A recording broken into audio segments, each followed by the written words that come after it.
আসসালামু আলাইকুম। অনেকে প্রিপেড মিটারের ব্যবহার সম্পর্কে জানতে চান। কিভাবে প্রিপেড মিটারে ব্যালেন্স দেখব, কিভাবে প্রিপেড মিটারে টোকেন নাম্বার পাবো, প্রিপেড মিটারের বিভিন্ন রেট সম্পর্কে জানতে চান, মিটার ভাড়া, ডিমান্ড চার্জ এবং আরো অনেক বিষয় জানতে চান। সেগুলো আজকে আপনাদের দেখাবো। তো নিয়ে যাচ্ছি কম্পিউটার স্ক্রিনে। সালাম আলাইকুম।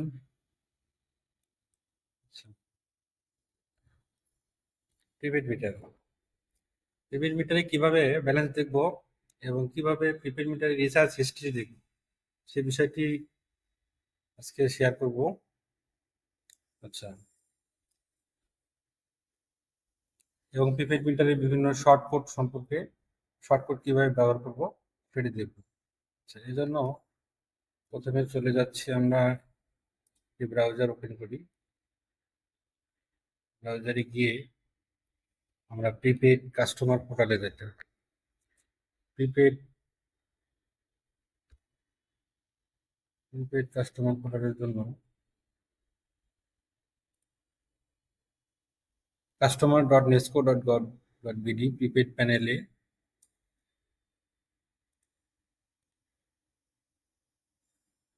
যদি যাই, জুম করে দেখাই। আচ্ছা,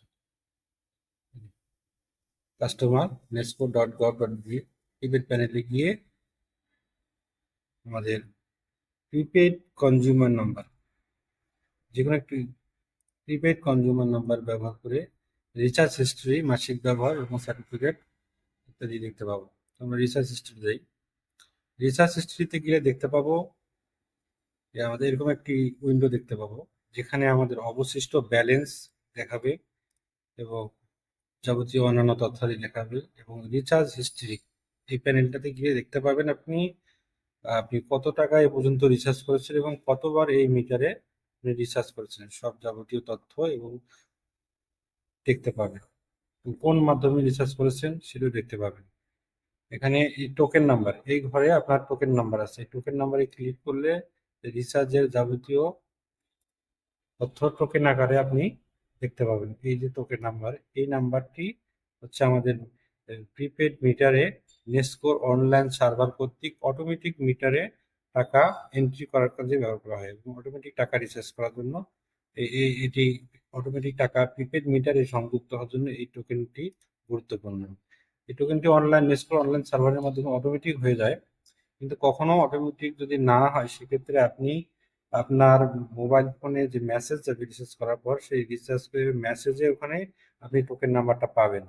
অথবা আপনি নেস্কোর যে প্রিপেড প্যানেলে গিয়ে আপনার কনজিউমার নাম্বার দিয়ে সার্চ, রিচার্জ হিস্ট্রি সার্চ করলে এরকম উইন্ডো ওপেন হবে। তখন আপনি এখান থেকে টোকেন নাম্বারটা এখান থেকে নিয়েও আপনি প্রিপেড মিটারে আপনি এন্ট্রি দিতে পারবেন। এখানে একটা বিষয় বলে রাখি, সেটি হচ্ছে টোকেন নাম্বার, যে মিটার রেন্ট এবং ডিমান্ড চার্জ। এই মিটার রেন্ট এবং ডিমান্ড চার্জ এবং ভ্যাট, এটি বাংলাদেশ এনার্জি রেগুলেটরি কমিশন কর্তৃক নির্ধারিত। এটি অনেকে প্রশ্ন করে যে এটি কেন। যে বাংলাদেশ এনার্জি রেগুলেটরি কমিশন একটি স্বতন্ত্র প্রতিষ্ঠান, তারা এই বিষয়গুলো, তাদের নির্ধারিত, সরকার নির্ধারিত এই বিষয়গুলো তারা এইভাবে নেসকোকে, কর্তৃপক্ষকে দিয়েছে। সুতরাং এটি এই ডিমান্ড চার্জ এবং মিটার রেন্ট আপনার প্রতি মাসে আপনার মাসিক চার্জের সাথে কাটবে। এটি কিন্তু এখানে যে কেউ যদি মাসে ৩ বার রিচার্জ করে ৩ বার কাটবে, বিষয়টি এরকম না। মাসে একবারই রিচার্জ করবে, অথবা কেউ যদি ৩ মাসের আহ, টাকা একবারই রিচার্জ করে, সেক্ষেত্রে প্রতি মাসে ধীরে ধীরে কাটতে থাকবে। এই হলো বিষয়। এবং এখন আমরা, আচ্ছা, এখন একটা বিষয় দেখেন। এই হলো মিটার, প্রিপেড মিটারের ইন্টারফেসটা হচ্ছে এরকম। প্রিপেড মিটারটা দেখতে এরকম। এখানে কতগুলো কিপ্যাড, এই কিপ্যাডে কতগুলো বাটন আছে।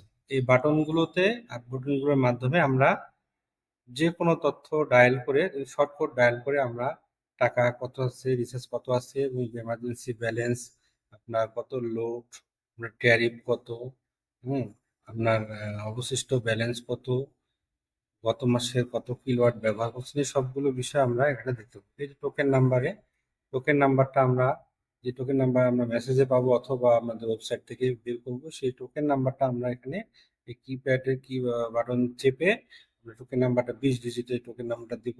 এন্ট্রি দেওয়ার পরে সবুজ বাটনে চাপ দিলে এন্ট্রি হয়ে যাবে, গুড লেখা। আচ্ছা, অনেক সময় এই মানে রিসেন্ট মাসের টোকেন নাম্বার দিয়ে হয় না, অনেকে বলে, কিন্তু আপনার সেক্ষেত্রে দেখা যাচ্ছে আপনি পূর্বের টোকেনগুলো হয়তো আপনি ম্যানুয়ালি প্রেস করেননি, সেটা অটোমেটিক হয়ে গেছে। কিন্তু যদি কখনো এই সমস্যা ফেস করেন যে বর্তমান টোকেন দেওয়ার পরেও হচ্ছে না, সেক্ষেত্রে আপনি পূর্বের টোকেনগুলো আবার সিরিয়ালি দিবেন। পূর্বের টোকেনগুলো সিরিয়ালি দেওয়ার পরে শেষ মাসের টোকেনটা দেওয়ার পরেই আপনি দেখবেন যে আপনার মিটারে রিচার্জ হয়ে গেছে। সেক্ষেত্রে আপনি মিটারটা সুন্দরভাবে আবার বিদ্যুৎ সংযোগ পুনরায় ফিরিয়ে পাবেন। আচ্ছা, এরপরে আমরা কথা বলি লেটসকো প্রিপেড মিটারে কিছু শর্ট কোড আছে। শর্ট কোড অর্থাৎ এই কোডগুলো ডায়াল করে আমরা অনেক তথ্য জানতে পারবো।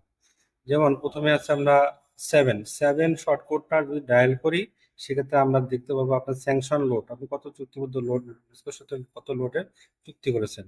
এবং 18 ডায়াল করলে আপনি ট্যারিফ দেখতে পারবেন, আপনি কোন ক্যাটাগরির ট্যারিফ। 19 ডায়াল করলে আপনি বিদ্যুতের রেট দেখতে পারবেন। 32 ডায়াল করলে এমার্জেন্সি ব্যালেন্স দেখতে পারবেন। 37 এটা খুব গুরুত্বপূর্ণ, আপনি কি ব্যালেন্স সবসময় দেখার জন্য আপনি এই কোডটা ডায়াল করে এই কিপ্যাডে এটা চেপে যে সবুজ বাটন চাপ দিলেই আপনি ব্যালেন্সটা দেখতে পাবেন। এবং এভাবে 39 দিয়ে আপনি এমার্জেন্সি ব্যালেন্স দেখতে পারবেন। এবং 45 দিয়ে আপনি সাপ্তাহিক ছুটির দিন কবে এবং ফ্রেন্ডলি আওয়ার কখন সেটা দেখতে পাবেন।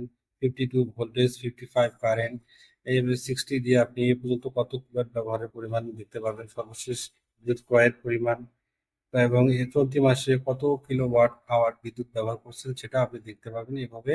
এবং গুরুত্বপূর্ণ হচ্ছে আপনার এখানে আপনার ম্যাক্সিমাম ডিমান্ডটা দেখতে পাবেন। এবং এই যে 5টা 9 আপনি চাপলে আপনি আপনার যদি কখনো ব্যালেন্স না থাকে আপনি এমার্জেন্সি ব্যালেন্স কিন্তু নিতে পারবেন।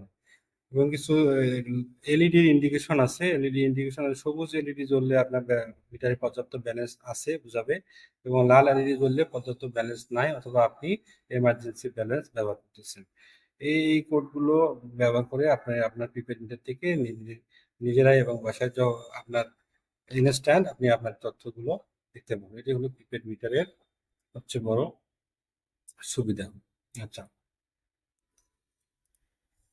তো এভাবে আপনারা আপনার চাইলে আপনার বাসায় নিজেরাই খুব সহজেই প্রিপেড মিটারের শর্টকাট ব্যবহার করে প্রিপেড মিটারের রিচার্জ হিস্ট্রি এবং দেখতে পাবেন, এবং সবকিছুই আপনি নখদর্পণে পান, যেটা আপনার পোস্টপেড মিটারে তো এভাবে আমরা ইনস্ট্যান্ট দেখতে পেতাম না।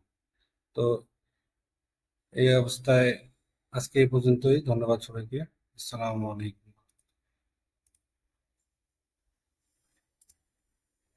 প্রিপেড মিটারের বিভিন্ন বিষয় সম্পর্কে দেখালাম। এরপরে যদি আপনাদের কোনো জানার থাকে, কোনো প্রশ্ন থাকে, কমেন্টে লিখতে পারেন অথবা নেসকোর অনুমোদিত ওয়েবসাইটে যোগাযোগ করতে পারেন। নেসকোর অনুমোদিত অভিযোগ নাম্বারগুলোতে যোগাযোগ করতে পারেন। আশা করি আপনাদের সকল সমস্যার সমাধান হবে ইনশাআল্লাহ। আসসালামু আলাইকুম।